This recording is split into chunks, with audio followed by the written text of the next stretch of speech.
Lorsqu'on sort de Pourim et qu'on va vers Pessah, il y a une mida, un trait de caractère, on parlait de sortir de sa zone de confort, qui s'appelle la zrizout. La confiance. Zrizout, ça veut dire le zèle. Le zèle. Le zèle. Avodah Zara, Dafraf, Amar Rabbi Pinchas Ben Yair. Torah mevia l'idée zehirut, ou zehirut mevia l'idée zerizout. Alors, zehirut, ça veut dire vigilance, zerizout, zèle, et vous allez tout de suite apprendre un grand chidouche. C'est un Messilat Esharim, le Ramchal, qu'il faut bien comprendre. Ce Messilat Esharim, peu de gens le comprennent bien, mais un Messilat Esharim commenté par le Rav Yerucham Levovitch. Ki azrizut imidat shlemut gedola. L'azrizout, c'est un trait de caractère qui correspond à shlemut. Shlemut, ça veut dire entier, complet, parfait. Gedola, asher tiv'o shel adam mon'a mimenu ata. La nature de l'homme l'empêche aujourd'hui, maintenant, d'arriver et d'accéder à cette dimension de zrizout. Umi shemit gaber vetofes ba kol ma shiuchal hena. Tout celui qui prend le dessus de cette paresse et il saisit cette mida le plus qu'il peut, dans le futur, il aura droit à cette mida vraiment. Le Créateur lui donnera en salaire en échange de ce qu'il a fait comme effort pendant la période de sa avoda. En clair, quelque chose de très bizarre est écrit ici dans le Messiat Isharim. Il faut savoir que c'est unique. En fait, quelque part, le Messiat Isharim constate que cette mida, ce trait de caractère, on ne peut pas y accéder totalement dans ce monde. On n'est pas totalement libéré de la paresse. La paresse, elle est omniprésente dans notre vie. Omniprésente. Et en fait, c'est un mida d'un tel niveau, qu'il faut absolument se faire un peu une raison, se dire, on n'y arrivera pas à 100%. Mais si on a fait tous les efforts dans ce monde pour y arriver, elle nous sera donnée en cadeau, Léati la vaut plus tard, parce que plus tard, ce sera un trait de caractère très intéressant, parce que, imaginez-vous, vous avez un chiour du Gaon de Vilna, puis après de Rabbi Akiva. C'est dommage de rater quand même, mais il faut être très concentré, parce que ça va vite. C'est le Gaon de Vilna qui parle, Rabbi Akiva, c'est Moshe Rabbeinu qui parle. Bon, c'est des shiurim d'un haut niveau. High level. Alors, high level. Et donc, si vous êtes concentré, parce qu'on va voir que la zrizout, c'est un grand yesod qu'on va dire ce soir, la zrizout, c'est pas dans les pieds, c'est d'abord dans la tête. C'est-à-dire être concentré, être vraiment là, présent. Pas rêvasser, reprendre, rêver de nouveau, être à moitié, aux trois quarts, aux tiers, ouf. Non, la zrizout, c'est d'abord dans la tête avant d'être dans les pieds. La vivacité d'esprit, la concentration, l'envie. C'est l'empressement. L'empressement, vrai. Il y a des gens comme ça qui sont tout le temps éranimes, c'est-à-dire réveillés. Il y a des gens à moitié endormis, ils somnolent du matin au soir tous les jours de leur vie et ils vivent une vie, on va dire, très endormie. De temps en temps, ils se réveillent. Mais c'est ça la notion de zrizout. Zrizout, c'est d'abord, dit-il, midat shlemut gdola. C'est un attribut avec un haut niveau, high level. Asher tiv'o shel adam monad mimenu. La nature humaine nous empêche d'y arriver. On est très paresseux de nature. C'est pas pire que ça. C'est pas les Tsarara quand même. Réellement. Alors attention, non, attention. Alors là, je t'arrête tout de suite. Tout de suite, je Tout t'arrête. de suite, t'es arrêté, tout de suite. Pourquoi? Parce que les gens, chaque fois, me disent Yetzirara et ça m'énerve. Pourquoi ça m'énerve? Parce qu'en fait, on mélange deux choses. Il y a la nature et il y a le Yetzirara. C'est quoi la nature? Ce sont les traits de caractère. Par exemple, imaginons, on a tous du Yetzirara, on est tous d'accord. Si tu as un type hyperactif, moi je connais des gens hyperactifs, ils ne peuvent pas rester en place 2 secondes. Est-ce que le Yetzirara va leur dire reste en place, tranquille, easy? Non, impossible, c'est pas sa nature, c'est contre sa nature, il ne peut pas rester en place. Donc, il ne va pas lui dire reste en place, ça ne veut rien dire. Qu'est-ce que fait le Yetzirara? Le Yetzirara, il essaie toujours de faire en sorte que ton trait de caractère négatif prenne le dessus sur les autres. Voilà. Donc, si tu as un trait de caractère négatif, on a tous des traits de caractère négatifs, qu'est-ce qu'il fait le Yetzirara? Il est là, l'excite. Allez, vas-y, choisis, vas-y. Il va essayer de mettre en avant ce trait de caractère négatif. Et si tu as le Yetzaratov qui agit, qu'est-ce qu'il va faire le Yetzaratov? Il va utiliser les bons traits de caractère. Mais on ne peut pas créer ex nihilo une nature. La nature, on l'a pas. Donc, qu'est-ce que fait l'Yetzirara? C'est de mobiliser les mauvais traits de caractère. Et qu'est-ce que fait l'Yetzaratov? C'est de mobiliser les bons traits de caractère. Genre les voisines vraiment de base. Oui. Ça existe. Des gens très zrizim, oui, ça existe, mais arriver au maximum de la zrizout, non. Personne n'arrive Mais, au top niveau, ça existe. mais De base, on n'est pas tous servis pareil, quoi. C'est pas comme Ah, Tarama, pas par du tout exemple. pareil. Il y a des gens qui ne supportent pas de rien faire un instant, et il y a des gens qui peuvent perdre un temps fou, mais un temps fou. Voilà, et tu le temps, mais plus que tu le temps, Les arbres.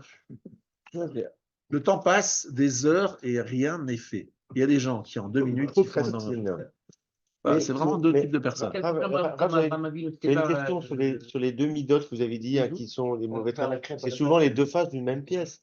Donc, quand vous dites que le Yitzhara vient exciter une mida, mais des fois, cette mida, elle peut servir à faire le bien ou le mal. Alors, Et la comment- Hatzlut, par exemple, comment prenons ça l'exemple de la paresse, Voilà. elle est bien utilisable, elle est très, très, très bénéfique dans le cadre d'une avéra. C'est que si, par exemple, quelqu'un vous appelle et vous dit, tu sais, j'ai un plan ce soir, casino ou des choses pires. Alors, qu'est-ce que vous dites? Ah, je suis fatigué, non, je ne peux pas, j'ai pas Comme les par nerfs, Sarah. j'ai pas. Vous utilisez la tzlout pour vous empêcher de faire une avéra magnifique. Vous utilisez la tzlout pour vous empêcher de faire quelque chose qui va être négatif. Ça, c'est très bien. La tzlout, elle est faite pour ça. Par contre, dans ce qui est une mitzvah, direct, on y va, on fait plus que nécessaire. Viens la chou, je suis Voilà, fatigué. voilà, je suis fatigué. Voilà. Exactement. Ça marche pas.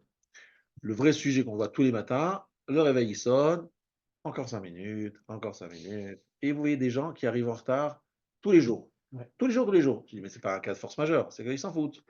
Il y a des gens qui arrivent en avance tous les jours. Il y a des gens qui arrivent un jour sur deux. Ils disent, excusez-moi, j'ai un problème ce matin, vraiment, je suis très embêté. Et chaque fois, ils me sortent un autre boniment. Chaque fois, il y a un cas de force majeure. Alors, il y a des quelques cas de force majeure, mais ça arrive en général rarement. Il y a des gens qui ont un cas de force majeure tous les matins. Qu'est-ce qui se passe? C'est pas un force majeure, c'est qu'en fait, quelque part, c'est qu'ils n'ont pas, c'est pas une priorité pour eux. Est-ce que vous êtes en retard alors que vous avez un avion à prendre? Il y a des gens qui sont en retard même parce qu'ils ont un avion à prendre pour aller faire 15 jours sur l'île Maurice. Ils sont aussi en retard. Il y a des gens en général, ils ne sont jamais en retard pour faire un kiff et toujours en retard pour faire la fila. Donc ça veut dire que c'est un manque de motivation, c'est un manque de zrizout.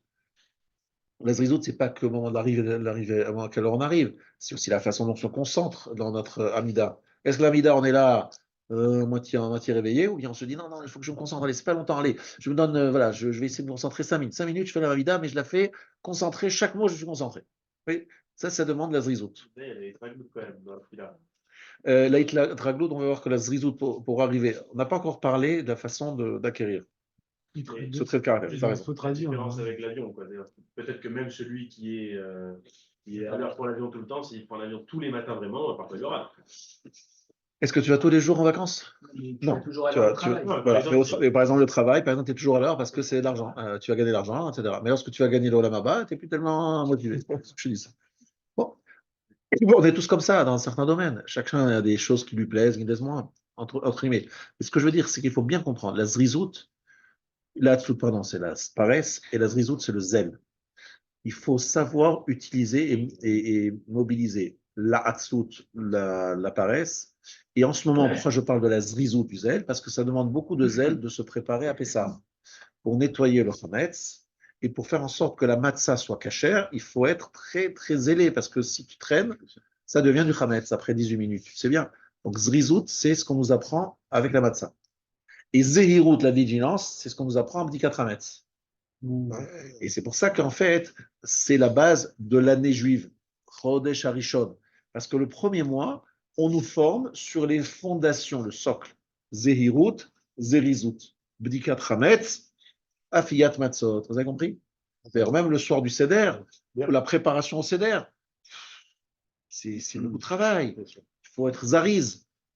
Et même le soir du Seder, il ne faut pas être endormi. Il faut faire la gada, il faut faire ci, il faut faire ça, il ne faut pas être endormi. Il faut aussi respecter certains horaires, etc. Tout ça pour vous rappeler le principe de Zehirut. Zehirut, c'est la fondation du mois de Nissan. Et pourquoi en cette période de l'année? Parce que cette période de l'année, c'est la période du printemps. On voit tous que le temps, il change. Bon, il pleut beaucoup, mais il fait quand même bien meilleur. Donc, ce temps qui change nous porte à sortir de chez nous. À l'époque, c'était les agriculteurs qui sortaient de chez eux, ils allaient commencer à moissonner, à récolter. Donc, on est dans une période où on sort et on est en action beaucoup plus que dans les vers. Donc, pendant l'action, il faut faire zehirut, zel, attention, vigilance et zel. C'est clair ou pas? C'est pour ça qu'on en parle maintenant. Et il y a un mot central, le soir du Seder, qui s'appelle le mot central du soir du Seder. Daniel, vas-y. Ok, ils arrivent. Soir du Seder, il y a un mot qui s'appelle chipazon. Oui, c'est précipitation. Précipitation. On sortit avec. oui. Alors, à quelle heure ils sont sortis, Monsieur Joe? Ils sont partis à quelle heure? Le matin, ils sont partis. Ils sont partis le matin. Ils sont partis le matin. Partis le matin. Le Mais matin. pas le soir. Le matin. Mais le soir, ils étaient déjà prêts, ils étaient déjà avec Exact. leurs habits, etc. C'est quoi cette risoute? Ils sont pas partis tôt. Ils sont partis tard. Ils sont partis, enfin, tard. Ils sont partis le matin et ils étaient prêts depuis avant minuit, avant Khatsot. Ils étaient déjà aware, Voilà. ils étaient déjà prêts. Chipazon. C'est quoi ce mot chipazon? Précipitation. C'est quoi ce truc bizarre? C'est un troisième mot, ça. C'est qu'en fait, on veut nous apprendre qu'à Pessah, et en particulier le soir du Seder, et aussi avant, on veut nous apprendre à aller au-delà du temps, c'est-à-dire aller comme s'il y avait une course. Il fallait. Pourquoi? Parce que le temps, et ça c'est un grand yesod que Rav Shapira nous a bien expliqué pendant des années et des années, Zman, le temps, il n'y a rien de plus choulin, de plus profane que le temps. Parce que qu'est-ce que c'est quelque chose de profane? C'est quelque chose qui n'a pas de caractère particulier. Il n'y a rien qui ressemble plus qu'une seconde à une autre seconde, qu'une minute à une autre minute. Il y a rien qui est. C'est tout. Une seconde, c'est comme une autre seconde, et une minute, c'est comme l'autre minute. Il n'y a pas de différence. C'est ce que je mets dedans. Donc le Zman, il faut que j'arrive à le dépasser. Si je me laisse diriger, c'est-à-dire je suis un peu en me laissant du temps, en faisant les choses un peu endormies, qu'est-ce qui va se passer? Il va se passer tout simplement. Vous savez, j'ai compris ça en fréquentant quelques temps le Rav Ovadia Yosef. Le Rav Ovadia Yosef, c'était très impressionnant de voir ce qu'il pouvait faire en l'espace de 2 minutes. Impressionnant ce qu'il pouvait faire en 2 minutes. Et vous avez l'impression qu'il n'avait jamais de temps, qu'il est toujours pressé, ou Rav Eliashiv, c'est les deux Gdoléador, je les voyais, ma mâche, chaque seconde et chaque demi-seconde était utilisée. C'était épuisant, rien que les voir, c'était épuisant. Mais comment ils font ces gens-là? Jamais, comme s'ils étaient en train de courir là, après le temps. Mais les résultats, ils sont là, quoi. C'est toute la Torah qui est dans la tête, etc. C'est une vraie zrizout. Et la plupart des gens, on se laisse vivre, on a le temps. D'un autre côté, on n'est pas tous des anges, on n'est pas tous à ce niveau-là. Et ce que je voudrais dire, c'est qu'il y a au moins des moments où il faut être zaris. Il y a des moments dans la vie où il faut apprendre à se mobiliser, se motiver et se mobiliser pour aller chercher quoi? Alors lui, il dit, c'est ce qu'on appelle chercher la shechina. Alors écoutez bien, la shechina, je vais expliquer comment on va l'expliquer. Amesilat esharim satam velo piresh ma pnimiyuta shemidazu. Le Messiah Echaim n'a pas révélé la profondeur de ce trait de caractère. Ach Admour, Admour, ça veut dire son maître, c'est Rav Yerucham Leovitch. Bi'er b'ma'amarav achoronim. C'est très intéressant parce qu'il nous a expliqué que c'est les dernières paroles qu'il a eues le Rav à la Yeshiva. Il a parlé pour la dernière fois à la Yeshiva de Mir au mois de Sivan 1936. Et il est niftar au mois de Sivan. Et de quoi parlait-il? De la Zrizout. Kol ikuv zman. Écoutez bien ces mots parce que je vais essayer de vous bien les expliquer. C'est ça mon but ce soir. Dès qu'il y a un ikuv, c'est on est retardé. Le temps, on a un retardement. On a un empêchement. Shechal be'amaase, qui tombe dans l'action, se fait avec lenteur. Ena rak sakana she'achol yot sham chalot hayetzer. Ce n'est pas juste qu'il y a un danger que peut-être le yetzer hara va s'installer là. Et la ikuv atzmo ukvar chalot hayetzer.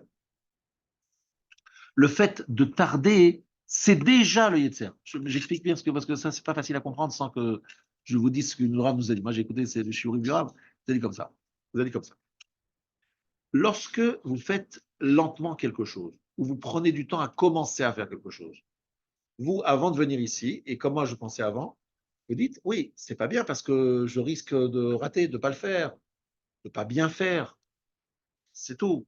C'est une question de laisser. Vous savez, la notion de mitzvot sont appelées altach mitzena. Ne fait pas que la mitzvah, ne laisse pas la mitzvah tourner à devenir du chametz. Donc vous pensez à une pâte, vous êtes en train de faire une pâte, vous êtes en train de travailler. Vous avez déjà fait des matzot, ça vaut la peine de faire des matzot. C'est pas la pâte levée. Attention, vous êtes là, vous la lâchez, laissez pas la pâte. Une seconde tranquille. Vous la travaillez, vous la passez, vous faites des trous, vite, vous le mettez dans le four. C'est pas? Vous êtes tout le temps en action parce que si vous vous arrêtez, Elle repose, elle gonfle. elle repose et gonfle. À le dire. c'est plus du lamatza, c'est du chametz. C'est pas la même chose, le matzah et le chametz. C'est l'inverse. Le chametz, on est chayav karet si on en mange. Et la matzah, c'est la mitzvah de la matzah. Donc, c'est vraiment, on est parti de. Donc, vous êtes tout le temps en train de. Donc là, vous avez peur que ça devienne chametz. Et c'est pas seulement ça. C'est que lorsque vous faites des choses avec zrizout, avec motivation et avec concentration et en mobilisant tout ce que vous avez en vous, vous faites en sorte que la mitzvah devienne mitzvah dans le sens où la shechina réside dans votre mitzvah. Vous la faites un peu lentement, 31, ça. C'est pas la même mitzvah, c'est pas du tout la même chose. Parce qu'il y a déjà le Yetzira qui est dedans. Pourquoi le Yetzira est dedans? Dis, allez, vas-y, pas trop vite, s'il te plaît, prends du temps. Rabat, c'est ce qu'on dit, ce qu'il y a Yetzirah, ça revient à ce que j'ai dit au début, tu m'as dit. Ah, 2 secondes. 2 secondes. La paresse, je suis d'accord avec toi qu'on est tous paresseux. On est tous paresseux, donc la paresse, elle est là partout, elle nous menace à tous. Il n'y a personne qui veut dire je suis jamais paresseux. Ça existe pas. Donc on est tous paresseux. Le Yetzira, qu'est-ce qu'il vient faire? Il te dit, s'il te plaît, s'il te plaît, pas trop vite, s'il te plaît, c'est pas bon pour ta santé. Attention à ton cœur, hein, attention à ton cœur, attention à ta fatigue, attention. Il t'explique, tu vois ce qu'il te dit le Yetzira, il te dit, attention, pas trop, là, trop de stress. Trop de stress, c'est pas bon, c'est le stress, on dit tous, les médecins ils disent, le stress c'est très dangereux. Pas de stress, tranquille. Donc voilà, le Yetzira, il est en train d'être au service de ta paresse. Qu'est-ce que tu dois faire? Tu dois te mobiliser, aller, ne pas perdre de temps. Ne pas perdre de temps, c'est pas obligatoirement courir tout le temps, c'est être concentré. Bon, tu es concentré, tu es mobilisé, tu es là, dans ton acte jusqu'au bout. Lorsque tu es à fond dans ton acte, on dit que la Shekhinah réside dans cet acte. Tu fais le même acte, mais en longueur, en prenant du temps, en arrivant à moitié, machin, c'est pas le même acte. C'est ça que je suis en train de dire, je vais expliquer pourquoi, mais comprenez bien pourquoi. Parce que dans un, je suis en train de gagner du temps. C'est comme si je faisais la guerre à chaque minute, je vais essayer de gagner du temps, aller au-delà du temps. Et l'autre, je suis sous le temps. Tachat Hashemesh. Et l'autre, c'est Me'al Hashemesh. C'est ça que j'ai envie de vous expliquer, mais ça prend un peu de temps pour bien comprendre. J'ai déjà entendu ça et je n'ai pas compris. J'avais Voilà. pas compris. Voilà. C'était Ushmartem et Mitzvot et Matzot. Mais moi, je trouve qu'il n'y a pas de comparaison parce qu'une matzah, elle est carrément interdite. Exactement. Alors que si je vais à l'office de 9h30 au lieu d'aller à 8h30, j'ai fait ma prière plus tard, c'est pas très bien, mais j'ai quand même fait ma tefila. Exactement, c'est ça exactement ce que je viens de dire. C'est exactement ce que je viens de dire ce soir. Il faut être indulgent avec on est là, on J'arrive pas bien saisir. Ne le font pas bien saisir comment l'acte que je fais lentement devient l'inverse de ce que je voulais faire. Voilà, ben exactement, tu as mis le point exactement là où je voulais que tu vas. De la même façon que lorsque tu t'arrêtes, tu traînes, ça devient du chametz au lieu d'être de la matzah. Lorsque tu fais un acte, en fait, en faisant des choses d'une façon un peu indolente, on va dire comme ça, indolente, eh bien, tu transformes une mitzvah en chametz. Alors là, je sais que c'est très dur, c'est dur ce que je veux dire. Ouais, c'est dur, c'est dur. Non, parce qu'en fait, ceux qui font rien du tout, ils font quoi? Ils ont même pas le chametz, ils sont autour de tout. Non, mais tu vois pas en dessous. Mais non, mais c'est pas la question. Dans tes affaires, tu vois les significats. Non, très bien. Mais malgré tout, c'est bon, on se force tous. Mais on n'est pas tous nés. Alors, Daniel, il faut que tu vois quelque chose. Il y a quelqu'un qui va venir à 10h30 et dans le ciel, on va l'applaudir. Et il y a un gars qui va venir à 8h30 ou 7h et on va dire, et c'est un batlad. C'est en fait, comme tu dis, c'est très relatif aux efforts qu'une personne fait. Maintenant, nous, on n'est pas en train de parler de qui au Je ne suis pas en train de parler à des gens qui sont très loin. Je leur dis, voilà, vous faites un peu de mitzvah. Je parle à des gens qui sont déjà dedans. Je l'explique. Et je leur expliquer. Mes gosses, voilà. Alors que, d'accord, je comprends que tu veux défendre tes enfants. Et tu veux descendre les gens qui te connaissent. Non, mais il faut les convaincre, parce qu'après, on leur dit, attends, toi, alors, tu étais où? Mais c'est vrai, bon, je n'ai pas été tout le temps. Alors, ne te sens pas visé, ce n'est pas à toi, ni à tes enfants. D'ailleurs, ton fils, il va sur toi honnête. On est tous visés de la même façon. À chacun d'entre nous, on doit comprendre que le fait de faire une mitzvah dans la zrizout, ce n'est pas juste un détail, un plus. Ça change la nature même de la mitzvah. Je parle évidemment de quelqu'un qui est au niveau d'arriver à, on va dire, à telle heure, ou de fait, c'est pas toujours une question d'heure. Tu vois, je vais prier plus tard, mais parce qu'avant j'étudie. C'est pas une question de savoir si tu. C'est la façon dont tu es, comment tu es dans la vie. Tu te laisses aller, etc. Donc en fait, ce qu'il faut surtout, c'est de savoir est-ce que tu es là en essayant d'aller un peu au-delà de ta paresse. Voilà. Est-ce que tu fais un effort pour aller au-delà? Alors un petit peu, tu vois, à chaque fois un peu plus. Je vois très bien que lorsque tu es devant un coach sportif, qu'est-ce qu'il te dit? Pour que ça soit utile, il faut que tu ailles au-delà de tes limites. Tu dépasses un peu, voilà, tu fais un peu d'effort parce que mais c'est difficile, monsieur le coach. Je me dis, oui, justement, si c'est pas difficile, je fais rien. On fait rien. C'est parce que c'est un peu difficile qu'il faut que tu es en train de gagner du terrain. On est d'accord? On a tous entendu ça des kinés, ou des coachs sportifs, ou des profs de sport, en disant, tu veux avancer, il faut que tu te fasses un peu violence. Donc, ce que je suis en train de dire, tu as acquis le fait que tu fais ta tefila. Tu as acquis ce fait. C'est un fait. Tu le fais, c'est comme ça, c'est acquis. Mais après, tu veux savoir comment monter. Il faut que cette fila ne soit pas chametz. Pour qu'elle ne soit pas chametz, il faut qu'elle soit matzah. Et pour qu'elle soit matzah, il faut qu'elle soit, tu t'investisses. Voilà. Et c'est pas n'importe quoi, c'est Ashrina Shora. La Shrina réside ou la Shrina ne réside pas. C'est chametz ou c'est matzah. Voilà. Je sais que c'est fort, c'est dur, c'est exigeant, mais en même temps, je ne t'ai pas dit que chacun au-dessus de ce qu'il est maintenant, qui se fait un peu violence, c'est ça que je suis en train de parler. On est chacun en train de faire un petit violence, ça veut dire que tu vas au-delà de la dessous. Combat. C'est les belles la récompense. Ça va, la shrina, il n'y a pas de lieu. Mais c'est évident pourquoi la shrina est là, parce que justement, tu as le chipazon shrina. La chaltem oto bechipazon, chipazon shrina, dit le mirchita. Donc, qu'est-ce qu'on leur a appris en sortant d'Égypte? On leur a dit, messieurs, vous voulez avoir le Giloui Shechina à Chatzot, soyez habillés, prêts à partir avant Chatzot. Mais ils vont partir le lendemain matin. Chatzot, c'est minuit. Entre minuit et le lendemain matin, il y a du temps. Pourquoi est-ce qu'ils doivent être prêts à partir avant minuit? C'est que Hachem leur dit, pour pouvoir sortir d'Égypte, il n'y a qu'un moyen, c'est être zariz, zélé. Vous n'êtes pas zélé, vous ne sortirez pas d'Égypte. Et c'est vrai, Rabotai, chez chacun d'entre nous. Je pense que chacun d'entre vous, je ne sais pas si vous l'avez compris un jour, vous l'avez ressenti, moi j'ai ressenti très clairement, le jour où vous faites un peu violence, vous allez un peu au-dessus de vos... Hein, là, vous avancez. Si vous êtes toujours dans une situation de confort, trop de confort, dans la zone de confort, vous n'avancez pas, et en particulier lorsqu'on parle de zrizout. C'est important ça, parce qu'il y a un confort à la synagogue. On a nos habitudes, on a nos amis, on a une espèce de confort. C'est pour ça qu'on n'aime pas changer de synagogue. Mais je n'ai pas dit qu'il faut changer de synagogue, je dis juste qu'il faut que dans ta tefila, que tu changes ta tefila, toi, dans ta tête.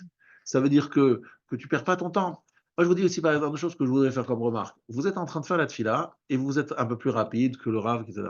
Lorsque vous avez un moment de libre, habituez-vous à avoir un CDR. Par exemple, moi, il y a un CDR, c'est quoi un CDR? Ça veut dire, il y a un moment de libre, j'ai un livre. Si je m'ennuie, entre guillemets, j'ai le livre, je regarde le livre, je ne perds pas de temps, tu vois.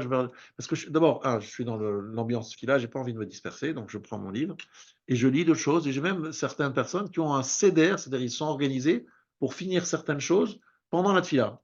Encore une fois, ils font leur fila, concentrés, des fois plus rapidement que d'autres, mais après, ils ont quelque chose qu'ils font à côté, ils viennent directement, Sidour et leur livre. Comme ça, je ne perds pas de temps. Moi, je fais ça souvent. Je ne perds pas de temps. Je perds pas de temps. Pourquoi? Parce qu'il faut s'habituer. Alors, on ne peut pas tout le temps vivre comme ça, parce que ça, c'est une nadréga. Il y a des gens qui vivent tout le temps comme ça. Hein.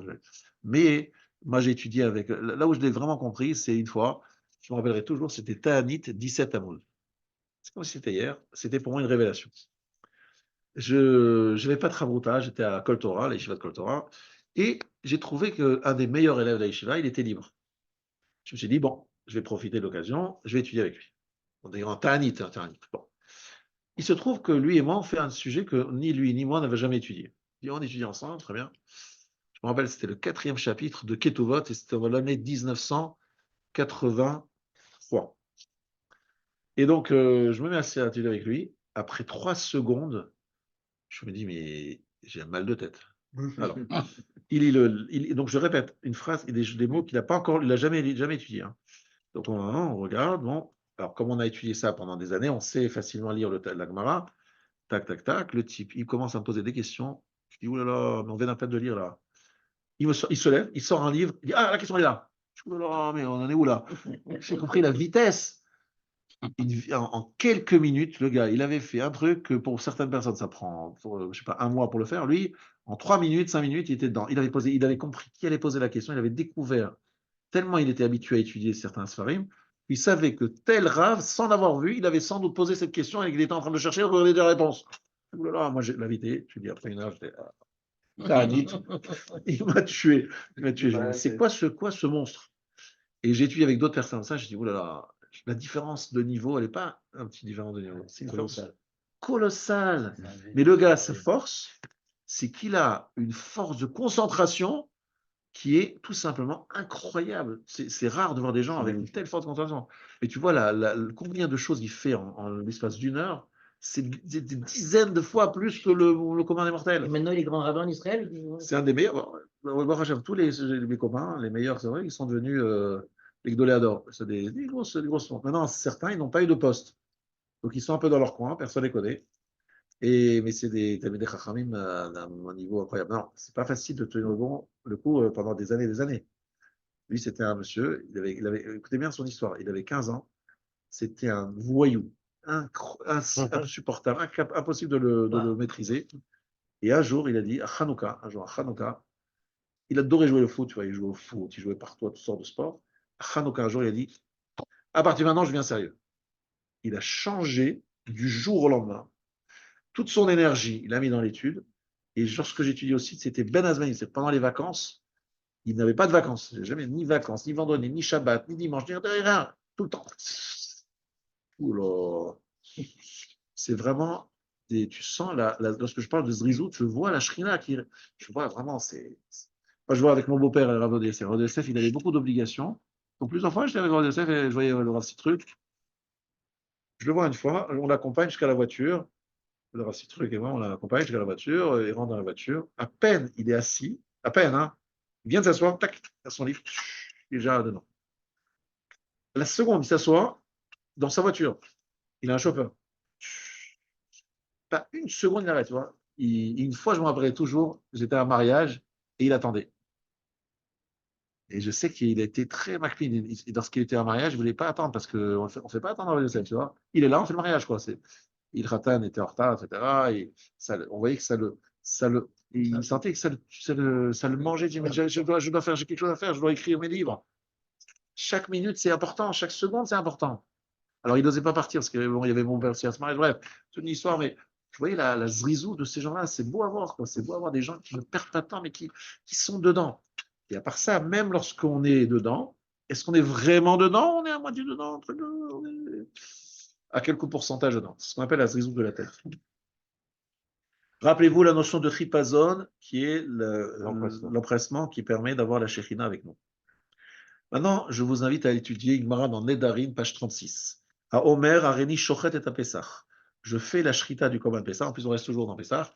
Donc, vous savez que le Korban Pessah, il faut nommer le nombre, les personnes qui vont s'associer. Vous connaissez cette halakha, vous avez vu dans Psachim? Ou alors, s'ils sont taor, s'ils sont tous taor. Il faut qu'ils soient tous taor et il faut qu'ils soient tous bien listés. S'ils ne sont pas listés, tu ne peux pas te rajouter au groupe. on va se rajouter après. Non. D'accord. Alors, lui, il dit comme ça. Lui, il veut mobiliser ses enfants. Il pense que ses enfants, il va un peu les bouger. Areni shochet et Pessah. Je vais faire la shrita du Korban Pessah. Ami she'ale mikem rishon Yerushalayim. Celui qui sera le premier à arriver à Jérusalem. Kivan shichnis rosho verubo zacha bechelko. Lorsqu'il arrive et fait rentrer sa tête et la majeure partie de son corps, zacha, il a le srout d'avoir une part dans le Korban Pessah. Tananami achi ma'ase aya. Donc, c'était une action. Banot labanim. Les filles sont arrivées avant les garçons. C'est déjà à l'époque. Les filles sont beaucoup plus à risque que nous. Hein. C'est terrible de voir ça. Je vois ça à l'école tout le temps. C'est impressionnant de voir ça. Les garçons, pour les asseoir, pour leur faire écouter quelque chose, machin, c'est une horreur. Les filles, dites chut, silence. J'ai fait encore l'expérience il y a 2 semaines. Il y avait toutes les filles de tout le primaire, pas un bruit. Ah oui. C'est aujourd'hui. Moi, j'étais au collège, machin. Les premières de Ouais. Et donc, les filles étaient les premières avant les garçons. Venitsaou, banot, zrizot. Les filles étaient zariz. Ou banim. Écoutez bien le mot important, parce que c'est que pour comprendre quelque chose, un concept, il faut toujours apprendre l'inverse du concept. Donc, il y a zariz. Et l'inverse de zariz, comment vous l'aurez dit? C'est atlan. Atlan, ça veut dire paresseux. Et c'est pas ce que dit la Gemara, c'est pour ça que je cite cette Gemara. Banim shfelim. Shafel. Tu sais comment répondre, traduire, David, comment tu traduis Shafel? Faible, non. David? Pas facile à traduire. Shafel Rouah. Oui, je sais, Shafel Rouah. C'est difficile à traduire. Shefelim. Shafel. Alors, la Shfela, ça veut dire la vallée. en Israël, la vallée, par exemple Tel Aviv, est dans la Shfela. Shvilim, c'est avec un bet. Shvilim, c'est un chemin, avec un bet. Là, c'est Shafel avec un P. Shafel, ça veut dire quelque part un peu. C'est une descente. Voilà, Comme ça. exactement. Quelque chose qui est bas, quelque chose qui descend, quelque chose qui. Mollasson. Alors, voilà, c'est pas seulement un problème de hatzlut, c'est-à-dire de paresse, c'est une forme, quelque part, de laisser aller, de Nonchalance. nonchalance, mais pire que ça. Shafel, c'est vraiment quelque chose qui est très bas, qui est très La un peu marée médiocre, médiocrité. Shafel, c'est quelque chose qui est bas, qui est bas. Donc, le bon traduction en français, il n'est pas facile à trouver, je vous l'accorde, mais l'idée ici que le Rav, il nous dit quelque chose de très intéressant. Aeper shel azrizut ishiflut. L'inverse de la zrizut, du zèle, c'est la shiflut. Et qu'est-ce qu'il explique? Comment il explique le Rav? Rav Chaim Vital, dans Sha'arei Kiddusha, Sha'arbet, Yesod ha'afar sheba nefesh.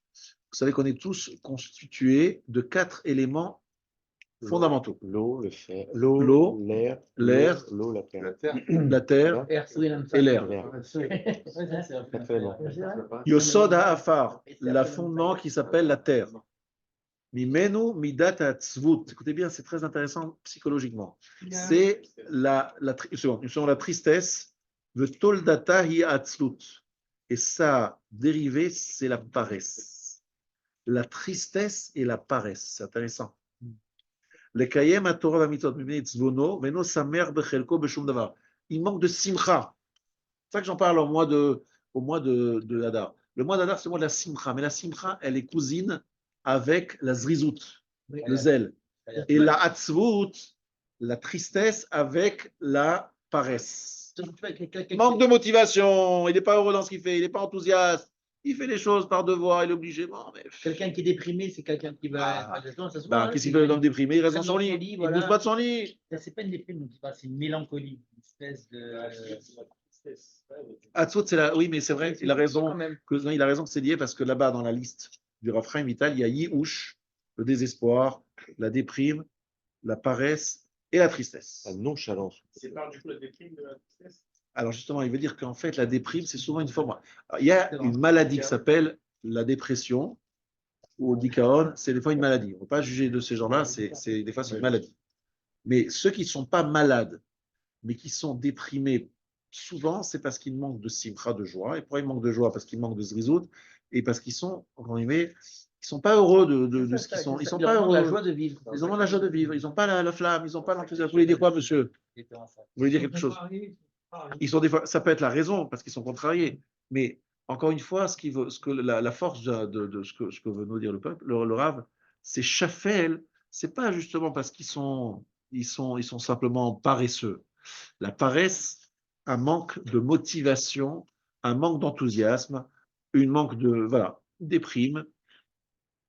Miani, qui suis-je? Mani chashuv, quelle importance j'ai? Mama, qu'est-ce que vaut mes actions? Mechaya, qu'est-ce que vaut ma vie? Au départ, un homme, il pense que c'est un signe pour lui d'humilité. Il y a des gens qui pensent, moi je suis humble. La preuve, c'est que je pense que je suis nul. Et plus je me répète que je suis nul, plus je suis humble. Donc c'est une mitzvah de faire ça. Je me répète, je suis nul, je suis rien, je suis nul. Mais le problème, c'est que souvent, on cache, non pas, c'est pas de l'humilité, c'est de la paresse et un déprime. C'est ça qu'on est en train d'exprimer. C'est pas vraiment de l'humilité. On a envie de mettre ça un habit l'humilité. En fait, c'est pas vrai. Tu es tout simplement déprimé. Et oui, des fois, lorsqu'on dit Moussa, il y a des fois des réactions de moquerie. En fait, la moquerie, c'est parce que tout simplement, tu tournes en dérision, parce que tout simplement, tu ne veux pas prendre à cœur ce qui est dit, parce que ça mettrait en question ton mode de vie, qui est un mode de vie confortable, nos stress, nos machins, sans effort. Tu te laisses aller, tout simplement. OK? Évidemment, chacun a des choses sur lesquelles il est motivé. Il y a des choses sur lesquelles on est très motivé, des choses sur lesquelles on est moins motivé. Il y a des gens qui aiment bien étudier, mais qui n'aiment pas prier. Il y a des gens qui aiment prier, mais qui n'aiment pas étudier. Il y a des gens qui aiment prier et étudier, mais ils n'aiment pas être généreux lorsqu'il y a un malade à aller voir. Et c'est toujours demain, demain, demain. Et vous visitez une personne en deuil, c'est toujours demain, demain, demain. Donc il y a des gens qui sont motivés pour aller aider les gens. Il y a des gens qui sont motivés pour... Chacun, malheureusement, il a sa part de paresse. mais on est tous d'accord que lorsqu'on parle de paresse, c'est souvent cousin de déprime et de tristesse. Et donc, il faut travailler sur la simcha, c'est-à-dire comprendre l'importance de ce qu'on est en train de faire. Et ça, c'est pas évident. Comment on arrive à avoir la simcha dans l'étude? Ilan, comment on arrive? Comment on arrive? Il y a moyen, mais ce moyen, il demande un effort au départ. Très franchement, qui n'est pas simple. L'effort, c'est de se mettre dedans. Et même si c'est un petit peu, des fois, un peu rébarbatif, il y a des plages rébarbatiques dans le Talmud, oui ou non? Ouh, Ah. courber les chines. Il C'est ça, faut, parce faut qu'on se va dire. en parler tout à l'heure avec le Rav C'est Beressi, incroyable. Benjamin Beressi. Ouais. Je disais, mais moi, je sais pas, je suis jaloux des gens qui exultent de bonheur dans une page de Talmud. Je suis jaloux d'eux. Voilà. Parce que je ne suis pas comme ça, moi. Voilà. Moi, ça me. Ben, pourquoi C'est tu... difficile. Alors pourquoi? Je Parce suis qu'en jaloux fait, parce que comme ils font. comment ils font? Exactement. Alors ça dépend de quelle page. Il y a des pages plus. Voilà, exactement. Mais après, Ça s'écarte pas vraiment. Le Talmud est fait, il est réfléchi, pensé, organisé de façon à ce que impossible, dans la plupart des pages, de kiffer sans investissement très important. C'est ça le problème. Et pas un investissement de 1 minute, un investissement d'au moins plusieurs heures des fois, jusqu'à arriver à un petit peu de plaisir. Il y en a, on dirait qu'ils n'ont pas d'investissement. c'est ça. C'est ça qui parle Daniel. Alors, les gens généraux comme ça, c'est des gens qui ont déjà beaucoup investi avant. C'est dur de voir. Voilà, c'est comme quand tu vois un gars devant toi, il y a le résultat de ce que tu essaies de faire. Voilà. Lui, il s'est tapé les 10 ans de galère. Voilà. Non, mais le Rav Beressi il m'a quand même dit qu'en fait, que malgré tout, les rabbinim aussi, certains aussi, ils ne touchent pas toutes les pages, quoi. Ah, ça c'est sûr. Voilà, il m'a dit aussi. Et ça Moi, m'a un un jour, peu- c'est qu'on allait voir, et quelqu'un, un des copains, il a été un petit peu chutzpah, il allait voir un des Gdoléadors qui s'appelle Rav David Powarsky. Et Rav David Powarsky, il était le Rosh Shiva. Il faut savoir juste l'exemple qu'on avait à la Yeshiva. Tu vois, il est 1h du matin, tous les jours, à 1h du matin, le Rav, il arrivait dans le Beth Midrash. Et il étudiait jusqu'à 7h, heure de la Shacharit. À quel âge? 80 et quelques. Parce que tu voyais la Yeshiva. C'est Ponovitch. Ponovitch, ouais. Rav David Powarsky, qui était à l'Yeshiva de Mir, un des plus grands élèves de l'Yeshiva de Mir, avec le Rav Wolbe d'ailleurs, mais Rav Wolbe, c'était pas le Rav David Powarsky, c'était un des meilleurs. Et donc, il vient à 1h du matin, tous les jours. Donc, on allait le voir. Un peu tard. Alors, moi, je n'osais pas dire, j'aurais jamais osé dire. Et on dit, Rav, dites-moi, vous kiffez toujours d'étudier là? Parce que franchement, moi, ça me saoule des fois. Ce qu'il lui a répondu, le Rav, il dit, tu crois que moi, j'ai toujours un kiff? Moi aussi, j'étudie, pas des fois, pas toujours avec plaisir, mais Khavim, on est obligé, c'est la mitzvah, on fait la mitzvah. Amalatora. Donc en fait, voilà, Malatora. Alors, lui, il nous a pas dit que c'est toujours la folie, il est toujours en truc. Il a dit non, moi aussi, je galère aussi. Mais on est en galère, on galère. Mais je suis sûr qu'il y a des moments où il kiffe, tu vois, mais il y a des pages où, franchement, il dit bon, qu'est-ce qu'il voulait dire? On ne comprend pas, après, on ne comprend pas, parce qu'il y a des pages qui sont très, très ésotériques, très cachées, où Hachem a voulu cacher vraiment le sens. Et là, il faut vraiment avoir des connaissances kabbalistiques pour comprendre le sens caché. Mais c'est pas grave, il ne faut pas étudier que parce que ça nous fait plaisir, parce que c'est ça qu'Hachem a voulu. C'est qu'on étudie, même c'est parce qu'on ne savait pas plaisir. Il ressent plus. Pardon? C'est celui qui a la vraie atmana, comme un soldat qui a l'habitude de prendre des coups. Alors, Il a plus vraiment il ressent plus la douleur, il ressent plus la faible. oui, mais il faut que tu saches une chose, c'est que tous ces gens-là que tu vois étudier, malgré le fait que c'est un peu aride le sujet, c'est parce qu'ils ont une grande motivation, parce qu'on leur a expliqué, ils l'ont bien compris, intégré, que étudier la Torah, c'est se relier à Hachem. Et qu'ils sentent que faisant ça, ils font un avoda, qui servent à Kadosh Baruch Hu, qui font ce pourquoi le monde a été créé. Ils sont très motivés parce qu'ils pensent que c'est très rachot ce qu'ils font. Donc ça, tu peux aussi te faire, si tu arrives à te mettre dans cet état d'esprit, tu auras aussi de la simra, même si tu n'as pas de kiff dans ce que tu es en train de comprendre et de lire. Je sais que c'est une madriga, je ne dis pas que moi je suis à ce niveau-là aussi. On ne peut pas choisir ce qu'on veut étudier. Alors, très bien, il y a ce qu'on appelle l'Ibo Chafetz. Il y a effectivement ce qu'on appelle l'Ibo Chafetz, c'est-à-dire choisir des sujets qui te plaisent, qui te. Bon, déjà, commence par ça. Voilà, j'aurais commencé comme ça, effectivement. Utiliser des sujets plaisants. Avec Marin, il y a des sujets intéressants. Ah oui, La Gemara, il y a des passages plus plaisants que d'autres. Un tiers, je crois. Moi, je pense que. Non, un tiers, c'est pas dit sur ça. Tu as raison, qu'on a le droit de commencer, on n'est pas obligé de commencer par la galère la plus horrible. Commencer des pages très arides. Très arides. Par exemple, je me rappelle toujours, il y a une période où tu fais Shkalim, ou bien certaines passages en Shabbat, tu as là-bas des pages entières pour savoir sur quoi on est chayav, lorsque tu sors une quantité, tu vois, parce qu'à partir de quel shiur on est chayav Shabbat, lorsque tu portes. C'est seulement si tu prends une certaine mesure. Et là, il y a une liste de produits. Alors, là, c'est temps, tu dis, mais j'en ai rien à. Vraiment, ça m'énerve. C'est des pages. Combien on irait. Je dis, mais pourquoi Hachem, pourquoi tu m'as demandé de faire ça? Pourquoi tu fais ça? Oui, mais Hérouvine, c'est pas comme ça, parce que Hérouvine demande à ton gendre qui a bien noté, bien compris qu'aujourd'hui, lorsque tu étudies bien, c'est très concret, parce que Hérouvine, c'est des choses, c'est vrai que c'est pas facile à comprendre, mais une fois que tu as compris, c'est très concret. C'est des fils, des poteaux, des machins, c'est très concret. Maintenant, c'est pas facile, mais c'est concret. Mais Shkalim, c'est dur. Mais dans Shkali, par exemple, tu comprends rien. Tu comprends Et difficilement. au début, c'était dur aussi. Même le premier Pérec de Baba Metzia, c'était très dur. Ouais. Le premier Pérec. Je comprends qu'il commence au deuxième. Ouais. Alors, le premier Pérec, il est quand même, lorsque tu l'étudies bien, il est très kiffant, très, très kiffant. Oh, mais c'est vrai qu'en lisant vite, c'est très dur. Vous savez, ce que je crois que c'est Rav Aouzi qui nous avait dit, il me dit, de toute façon, il ne faut pas arriver avec, en espérant que tu vas tout comprendre, parce que de toute façon, si tu penses avoir compris, c'est que en fait, tu n'as rien compris. Parce que des fois, il faut plusieurs passages. Donc, ne cherche pas le plaisir dans ce que tu vas comprendre, parce que ça se trouve, tu ne vas pas tout bien comprendre. Mais par contre, comme vous l'avez dit, dans la proximité que l'on a de faire quelque chose de fixe dans la Dans ta chaîne, exactement.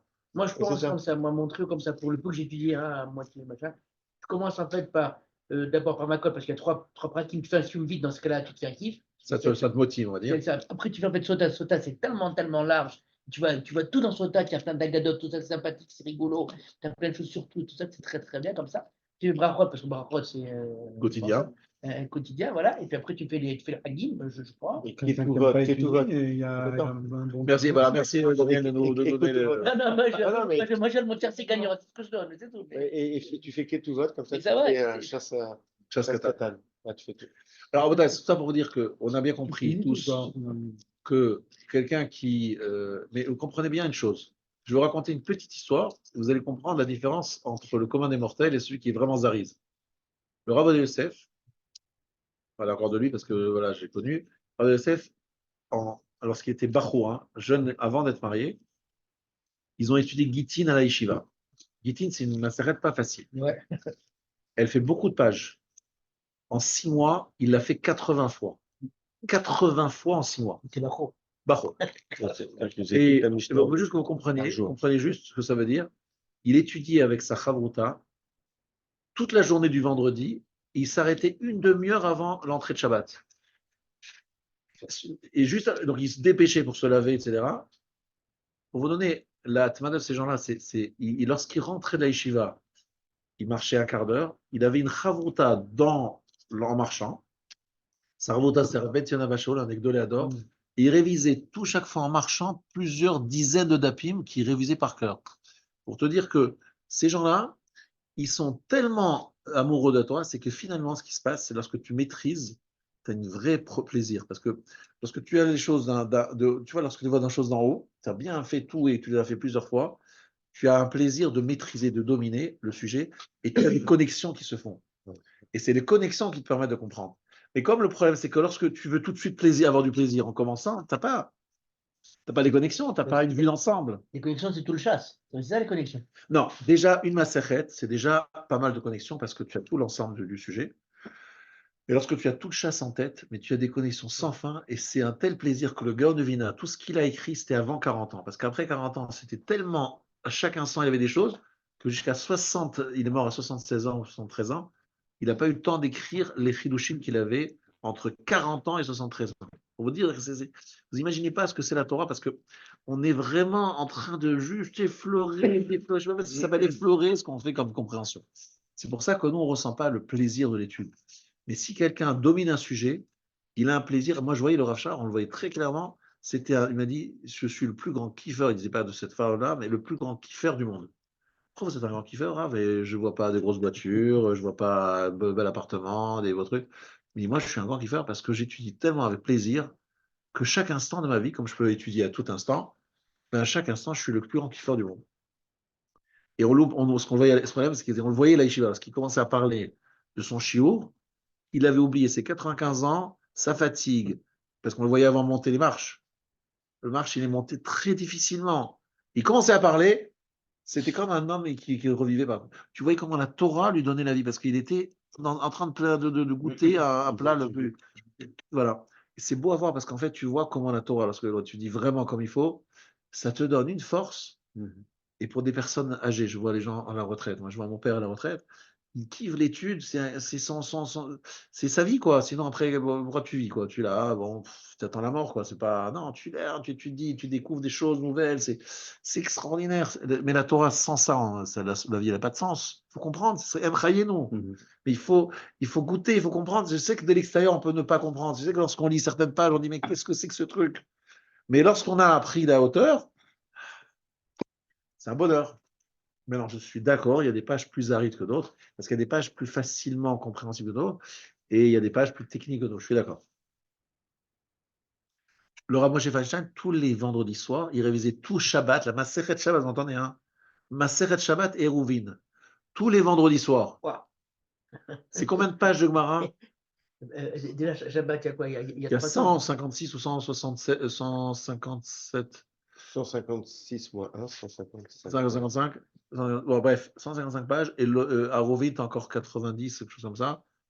Juste un vendredi soir. Et moi, une fois, j'étais devant Raphaël Kanevski, je voyais, je voyais qu'il était en train de faire du Ligmara. Je le voyais lire comme ça. 15 secondes le dame. Un page de Gemara 2 minutes. Je pense que c'est moins de 2 minutes. Je pense quelques secondes. Parce qu'en fait, tu vois qu'il maîtrise à fond c'est Tosfot. Donc, Marashi Tosfot en quelques secondes. C'est-à-dire qu'il connaît par cœur, en fait. Il est juste en train de revoir pour. Au doigt et à l'œil. Ouais, voilà, il descend. Voilà. En fait, c'est tellement imprimé, et cette maîtrise. Par exemple, tu vois ce qu'il nous dit Rav Yitzhak Yosef, il m'a raconté qu'il était avec son père dans un avion. Et l'avion, il a un gros problème, très gros problème. Il a failli, les gens ils criaient dans l'avion, parce que je ne sais pas, je ne me rappelle plus exactement si ce n'est pas une fenêtre qui a sauté, un truc gravissime, tu vois. Donc l'avion était là, les gens ils pleuraient, criaient. Et le Rav était avec Sagmara, Rav Yosef, Sagmara, en train de faire ses pages. Alors le fils, il lui dit, Papa, regarde ce qui se passe, fais des téilim, machin. Arrête de m'embêter, arrête. Et ça continue, la situation, l'avion est très, très critique. Donc, Yitzhak, il dit à son père, s'il te plaît, papa, je sais pas, fais quelque chose. Mais arrête. Il lui dit, son père, j'ai décidé que dans ce vol, je devais arriver de telle page à telle page. Arrête de m'embêter. Ils ont atterri, l'atterrissage forcé, atterrissage d'urgence, un truc de malade. Et lui, il n'a pas bougé.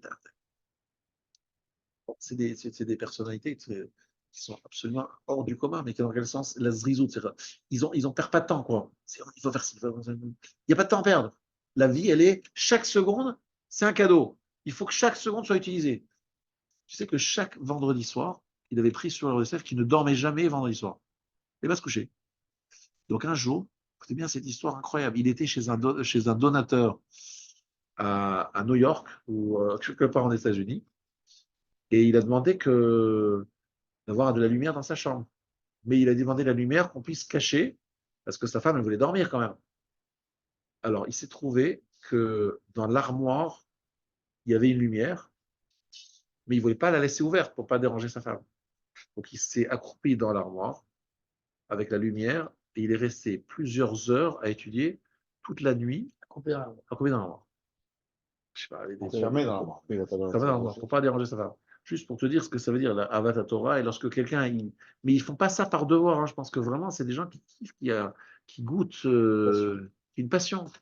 Et je pense que ce que nous, on dit, c'est que chaque juif, il pourrait ressentir ça, mais comme on ne se met pas bisrizout, on n'a pas la zrizout vers ça, on ne le ressent jamais. Malheureusement, on passe à côté d'un truc de malade. Pour le coup, c'est déprimant. Hein. Pardon? Pour le coup, c'est déprimant. Ouais, c'est déprimant. Tu vois la moitié bas, moitié bleu, moitié plein. Hein. Savoir qu'il y a une matara qui ne sera jamais même pas envisageable d'être chouette dedans. C'est pour ça que je te dis, voilà, c'est pour ça que je dis à mes élèves que si par exemple tu veux faire une expérience, je vais te raconter une histoire et je termine là-dessus, mais c'est une histoire magnifique. C'est une histoire qui m'a fait beaucoup réfléchir. C'est l'histoire d'un garçon français qui était dans une école. Il a été renvoyé de cette école. Il est dans une deuxième école juive. Deuxième école juive, renvoyé aussi. Insupportable. Renvoyé d'une troisième école, d'une quatrième école.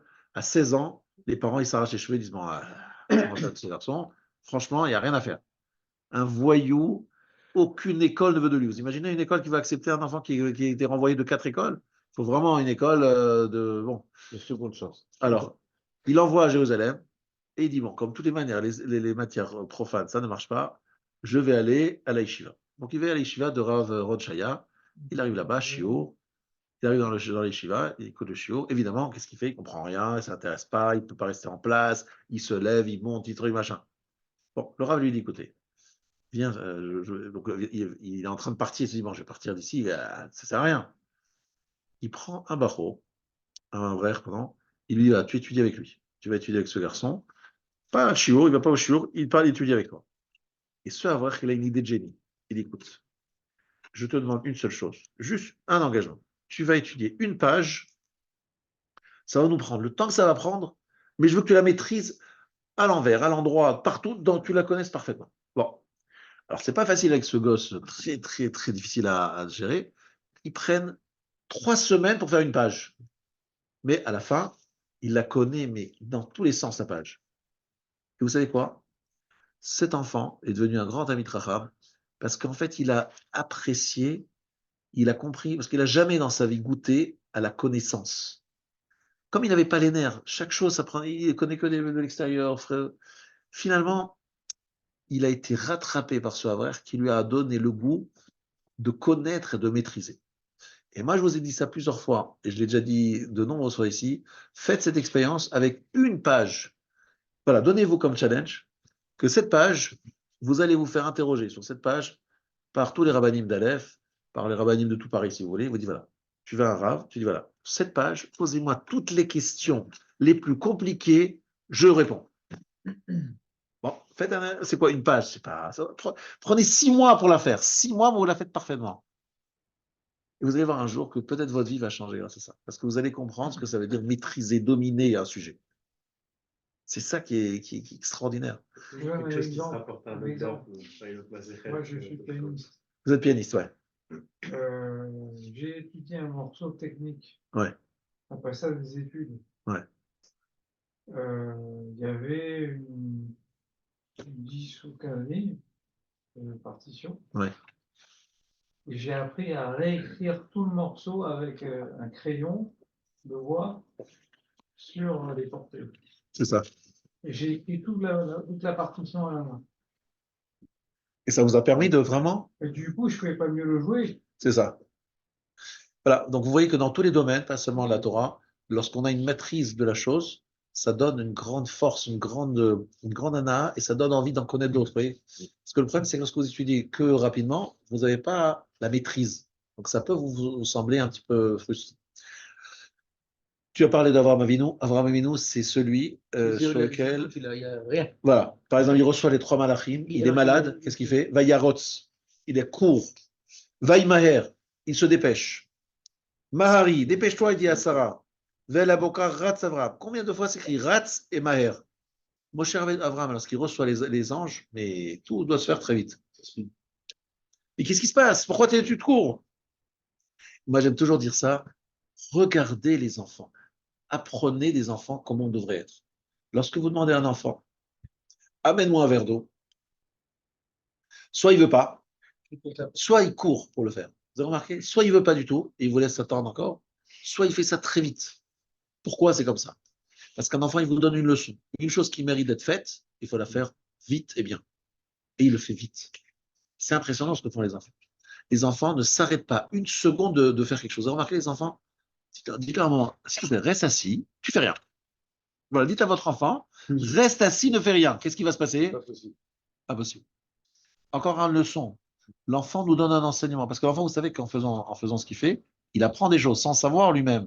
Mais même les nourrissons, ils bougent tout le temps. Parce que c'est ce qui leur permet aussi, sans le savoir, d'acquérir un certain nombre de choses. Et c'est des leçons qu'on doit recevoir. Les enfants nous donnent des leçons. Zrizout et ne pas perdre de temps. Voilà. Alors, je vous dis ça, et moi, je n'ai pas encore assez appris. On a tous besoin de. La hatzlout, elle est là. Ouais, la hatzlout, la paresse, c'est terrible. L'histoire de Rabbi Lazar ben Doudaya. Rabbi Lazar ben Doudaya, il a fait les pires avérotes, il a connu toutes les prostituées du monde. Et jusqu'au moment où il est allé voir la prostituée la plus VIP du monde. Pour y aller là-bas, il fallait traverser plusieurs mers et il fallait payer très très cher.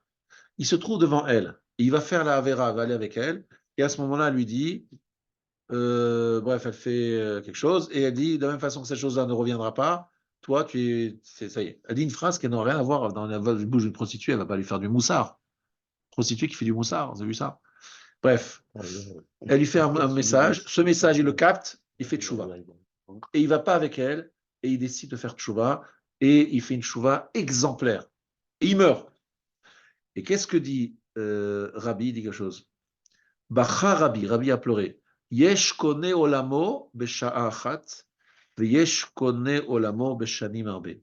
Il y a des gens qui acquièrent leur monde futur en un instant, et il y en a qui acquièrent leur monde avec de nombreuses années. Donc, qui acquiert son monde avec de nombreuses années, c'est le tzaddik. Tous les jours, il se bat, il se bat, il se bat. Et lui, en l'espace d'une seconde, enfin, une seconde, très peu de temps, il a fait une chouva exemplaire, il est mort, et ça y est, c'était fini, il est rentré dans le Havana. Il s'appelle Rabbi Elazar Ben Odea. Rabbi, c'est quoi Rabbi? C'est un rave. Qu'est-ce qu'il peut nous enseigner? Son passe-temps, c'est pas son passe-temps. Son occupation du matin au soir, c'est d'aller d'une prostituée à l'autre. Il fallait qu'il fasse toutes les prostituées du monde pour essayer chacune. C'est ça son métier. Alors, le fait, dit le rave, que ça se passe en un instant, c'est un plus incroyable. Un instant. C'est écrit Atida Isha Shetelet Becholium. Alors attention, je ne dis pas ça à vos femmes, s'il vous plaît, je reste entre nous, entre hommes. Un jour viendra, dit Shabbat, page 30. Les femmes accoucheront tous les jours. Comme les poules. Les poules, ce n'est pas tous les jours fait. Pardon? Si, c'est tous les jours. Tous les jours, elles pondent. Elles en ont une vingtaine dans le ventre. Dans le ventre. Voilà. Donc, votre femme, tous les jours à l'hôpital. Bon, je ne l'aimerais plus à l'hôpital parce que sinon, c'est la perte de temps. Elle accouchera à la maison. Donc, un enfant tous les jours. Ensuite, il annote, Atidin, il annote chez Motsiim Perod Becholium. Les arbres feront des fruits tous les jours. Alors, pas de ikouf, pas de retenue, pas de temps. Tout se fait très, très vite. Ça, c'est ce qui va se passer dans le monde que nous allons un jour connaître. Bezrat Hashem. Amen. Maintenant, comment est-ce qu'on va le vivre? Parce que d'un côté, on dit tous, c'est pas bien le stress, c'est pas bien c'est qu'on le vivra, non pas comme un stress, mais comme quelque chose qui est normal. On est normalement toujours en train de faire des choses et de ne pas traîner, de ne pas perdre son temps. Moi, j'ai vu des gens vivre comme ça au quotidien. C'est écrit à propos des Rabbi Yehuda ben Tema Omer, Eve Kanamer, Kal Kanesher, Ratz Katzvi, Gibor Kari, La Sot Rotson Avicha Shevachamé. Vous savez où c'est écrit ça? Oui. Où ça? C'est dans la Ptira, à la fin de la Ptira. Et où c'est écrit dans la Mishnah? Ah. Avot, quel chapitre? Chapitre 5. Chapitre 5. Je répète, qu'est-ce que dit Rabbi Yehuda ben Tema? Az Kanamer. C'est quoi Az Kanamer? C'est insolent comme la panthère. Comment tu dis? Insolent comme la panthère. Insolent comme la panthère, c'est pas la bonne traduction. Mais c'est vrai que Azout serait. Les mots Azout en général, c'est les fronteries, mais pas dans ce cadre-là. Tu as raison que c'est vrai dans certains cas, mais ici, Az Kanamer, ça veut dire audacieux. Audacieux comme le tigre, non? Namer, c'est le tigre. Namer, c'est ou le tigre ou la panthère, bon, c'est là. Ça, Kal Kanesher, léger comme. L'aigle. L'aigle, il est léger. Monsieur, vous connaissez, vous, les aigles? C'est comme c'est l'agilité, non? Kal, c'est léger. Nesher, c'est l'aigle. Je trouve qu'il n'est pas très léger. Il est très lourd, là. Dans les airs, il est très léger. C'est-à-dire, il est très. On s'est basé sur l'aigle pour fabriquer la tour Eiffel. Voilà. Sur le vent traverse la tour Eiffel. Exactement. Kal Kanesher. Rat Katzvi, court comme le cerf. Gibor Kari, fort comme le lion. Alors, le Rav veut dire que tous ces termes, cette phrase, c'est pour la zrizout. Alors attention, on va relire ça d'une autre façon. Vous parlez de zrizout, c'est le premier Mishnah Bura. Exactement. On se dit, on se fait lever comme un lion. Alors, attention. Azout Dikdusha, ça veut dire Koach HaYozma, c'est la force qu'on appelle de l'initiative. Az, il faut avoir de l'audace pour se lancer dans une aventure. Je parle évidemment pour nous une aventure de Torah, une aventure de Kdusha. Azout, c'est avoir de l'audace, se dire on y va. Alors que bon, mais non, peut-être que non, c'est dangereux. Non, j'y vais, je fonce. Allez, Azout, ça c'est se lancer. Une fois que vous êtes lancé, qu'est-ce qui se passe? vous sentez Kalkanesher, c'est dur, on se sent lourd, oh là là, on a pris l'initiative, on a commencé, puis après on sent, oh là là, je suis fatigué, j'ai pas les forces. Je me suis engagé. Il faut garder Kalkanesher, soit léger comme l'aigle. Alors j'aime toujours donner cette image de l'avion, parce qu'à l'époque il n'y avait pas d'avion, mais moi je trouve que l'avion est très lourd, il pose des tonnes.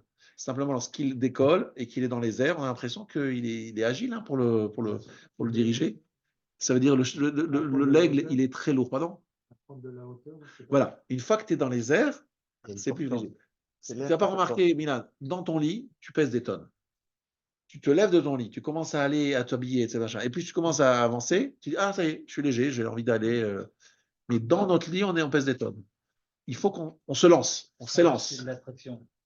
L'attraction, exactement. Mais pardon, excusez-moi. Oui. Les 4 qualités des 4 animaux, c'est la force du lion. Alors, attends, on y arrive. La panthère. Non, 2 secondes. Laisse-moi faire. Je suis pas encore là. Pour l'instant, j'ai parlé de l'audace et j'ai parlé de la légèreté. Lorsque tu commences à faire, tu te sens que tu es lourd et que tu pèses des tonnes. Ensuite, rats, courir. C'est quoi le cerf? Quel est son problème du cerf? Le cerf pense aux gazelles, pense aux chamois. Dans quel endroit il vit?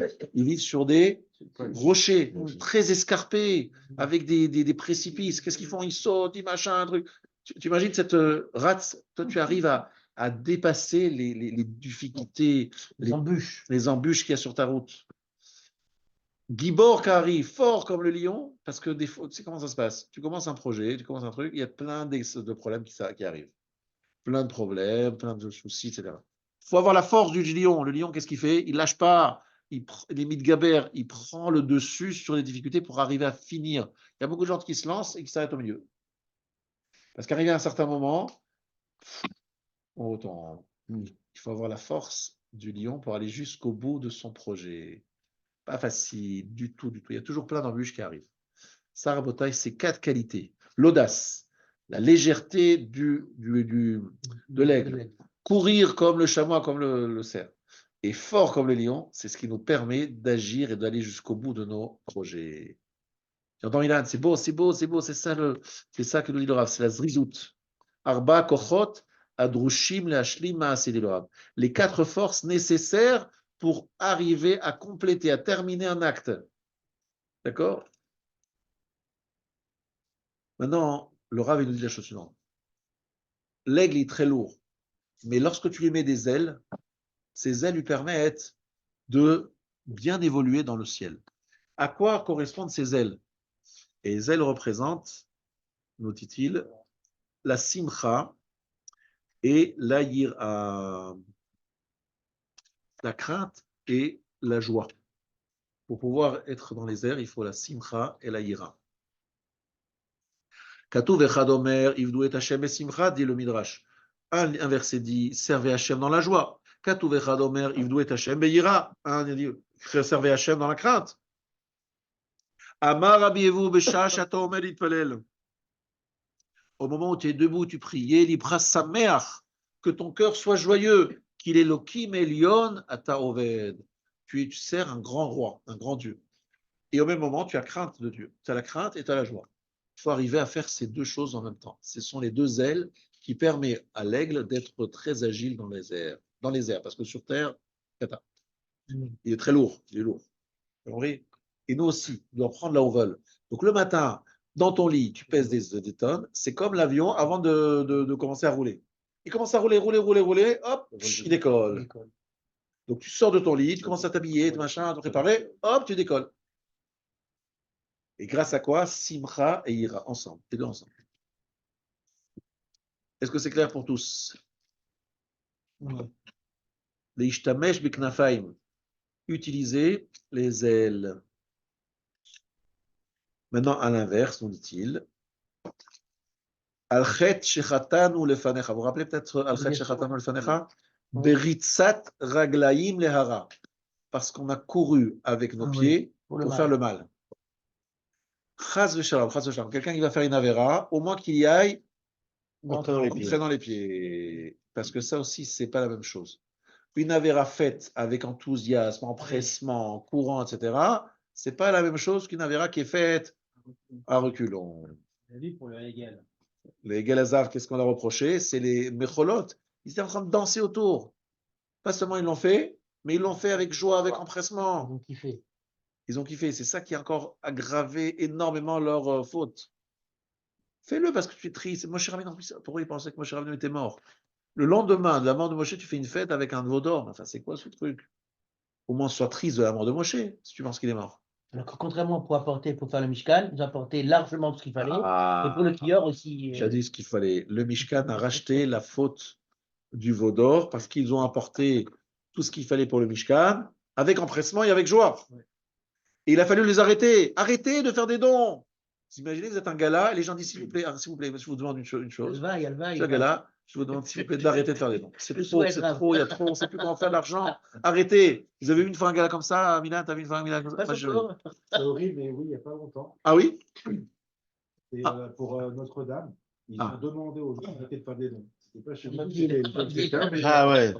Il y a eu, je ne sais pas, centaines de millions de stop, ils ont rendu l'argent aux gens. Ils ont rendu l'argent aux. Là, tu me donnes le Satan là-bas, il a dit à tout le monde allez-y, donnez à leur dame, donnez à leur dame. Ça a duré 1 heure, 100 millions d'euros en 1 heure. 200, ils ont pris 200. Incroyable. Alors, eux, c'est leur Mishkan à eux. Et nous, je suis sûr que si le Beth Amikdash devait être reconstruit là maintenant et qu'on faisait un appel, tu penses qu'il y aurait un problème pour trouver l'argent? On se battrait? Non, je suis sûr que non. C'est les Juifs. Si on pouvait reconstruire le Beth Amikdash maintenant et qu'il fallait de l'argent, moi, je pense qu'il n'y aurait aucun problème. En 2 minutes, c'est même pas 5 minutes. Tout le monde donnerait, on est d'accord? Il y aurait eu le City Plan de la Lolo. Mais on n'est que 14 millions. C'est bon de faire des dons pour Israël. Mais tout le Pardon? monde donne. C'est bon de faire des dons pour Israël en ce moment. Voilà. Donc en plus, Israël, les gens ils se sont mobilisés pour donner pour Israël. C'est extraordinaire. C'est qu'en fait, lorsqu'il y a un empressement, il y a un don du cœur. C'est ça qui fait le capara sur l'enthousiasme du veau d'or. C'est pour ça qu'on a fait le Mishkan et c'est pour ça que c'était tellement important. On n'impose pas une somme précise pour le Mishkan. Vous donnerez ce que vous voulez, mais vous le donnerez avec votre cœur. Simplement donner avec votre Combien de fois on cœur. répète en fait le paracha lève, Combien de fois? Chacham Lev, on répète plein de fois dans le paracha là le mot de Chacham Lev. Il y a le Chacham Lev, il y a Nidvat Lev, Oui, c'est ça. le don du cœur. Parce que si ce n'est pas le don du cœur, Mais aussi bien pour les hommes que pour les femmes, c'est dit. Hein. Donc pourquoi je vous dis tout ça? Parce qu'en fait, la fête de Pessah, qui est la fête du printemps, etc., c'est une fête dans laquelle la zrizout est fondamentale pour qu'on vive une fête pleine, effectivement, le nettoyage, la préparation des matzot, le fait d'étudier les halachot, etc., nous donne beaucoup de joie et d'empressement. Et c'est en tout cas comme ça qu'il faut l'aborder. Et c'est un moyen d'apprendre à être comme ça toute l'année dans cette zéhirout vigilance et dans cette zérizout zèle. Voilà ce que je voulais partager avec vous ce soir. Je vous souhaite une très bonne semaine. Rabbi Chanaim Melech HaShamim, pour les accords d'Israël, le futur,